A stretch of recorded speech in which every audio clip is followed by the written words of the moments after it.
Good morning, everybody. What a beautiful day. If you're not outside, I can't believe what the weather's like. It is scorching. Costa della Leaving again. So I'm at my usual place, walking through Silverburn. This is an awesome place.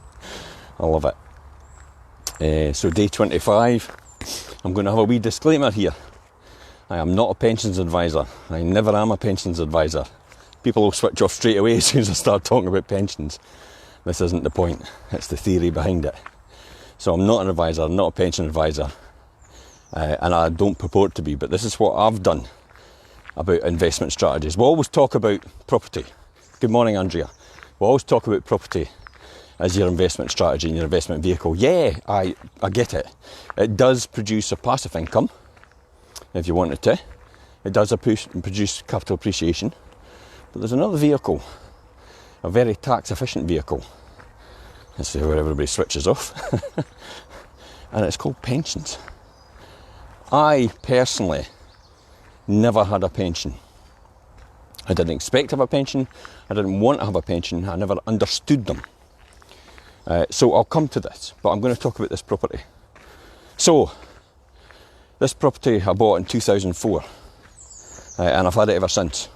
16 years. I got a fantastic rate again. Base plus 0.99. Tracker for life. I have no intention of changing that and keeping it on that rate forever. My mortgage every month for that property is £26. My rent is £350. No brainer, work that one out. You see how boring this business is? Get used to boring, because boring makes money if you get it right. It's a systematised business. Buy, renovate, rent, remortgage, maybe. And that's what everybody talks about today. But anyway, but what I did find is, with this property actually, this reminded me that a lot of my tenants, my friends, come to me. Oh, squirrels.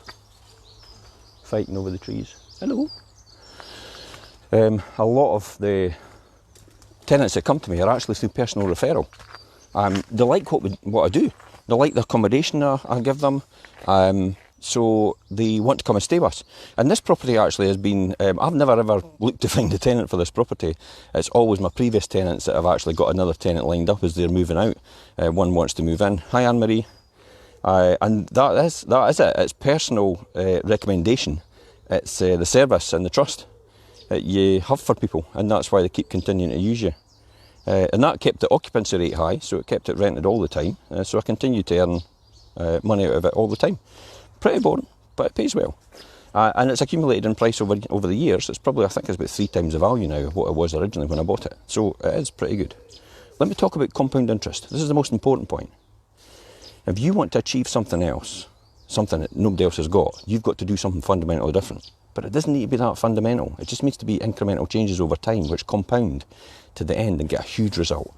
I'll give you an example, and classic example is the pensions. If you take £50 a month and invest it in a pension every month, that's £600 a year, and it's a 5% growth rate over 50 years, you've invested about £30,000 in that.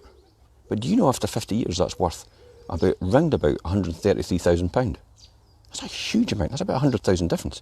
But did you know that the government gives you 20% or the basic rate tax back, and they put it towards it? So your £50 isn't actually that. It's less. It goes in, and then they top it up as a result of that. I think the annualised allowance is 2,880, and then the government tops up to 3,600.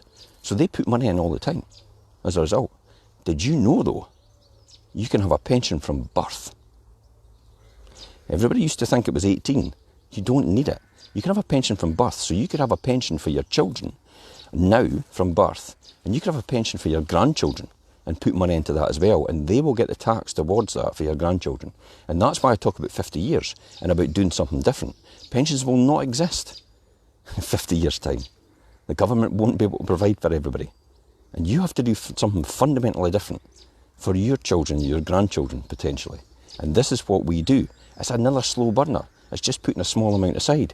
If you change that to £100 a month, you'd put 60,000 in overall, and the end result would be 266,000 or thereabouts.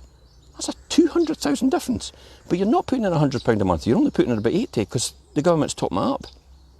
Oh, I can't afford, I heard you, I can't afford £100 a month. Let's break that down then. 30 days in a month, £2.50 a day. That's about £75, is it no? Yeah, about £75. Government tops up to 100. For £2.50 a day, which is the cup of coffee you normally have, you could put that towards your children's pension, or your pension if you've started early enough, and it will compound to the end. Just that extra from £50 to £100 a month, the incremental difference is 100,000. And yet, you've only put another 30 in. And then if you put 150 in a month, round about 90,000 contributions, but it's really 70, because the tax is getting added onto it. And the end result after 5% growth over 50 years is £400,000. Wow. Could you imagine what you can do for your children? So you do today what others will not to achieve tomorrow what others cannot as a result of that. And it literally is £2 a day, £2.50 a day. Instead of your cup of coffee, take it to work with you, put it into your kid's pension. That's the most important lesson I've learned. I do that for my children now, as well as proper investment strategies. When you think about the logic, if you keep doing what John Paul Getty said it, and that's where I've got it in the opening summary, observe the masses and do the exact opposite. And that's the reality. If you continue to do what everybody else is doing, you'll just get the same result as them. So if they struggle to retire at 55, 60 years old, then guess what's going to happen to you? The same thing.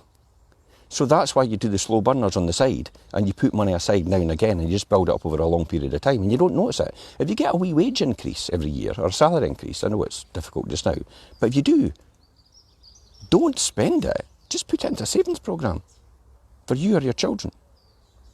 And it'll make a fundamental difference over a long period of time. Look up pension calculators and put these numbers in and figure it out. It'll blow your mind. And I'll see you tomorrow at 7:30. Bye.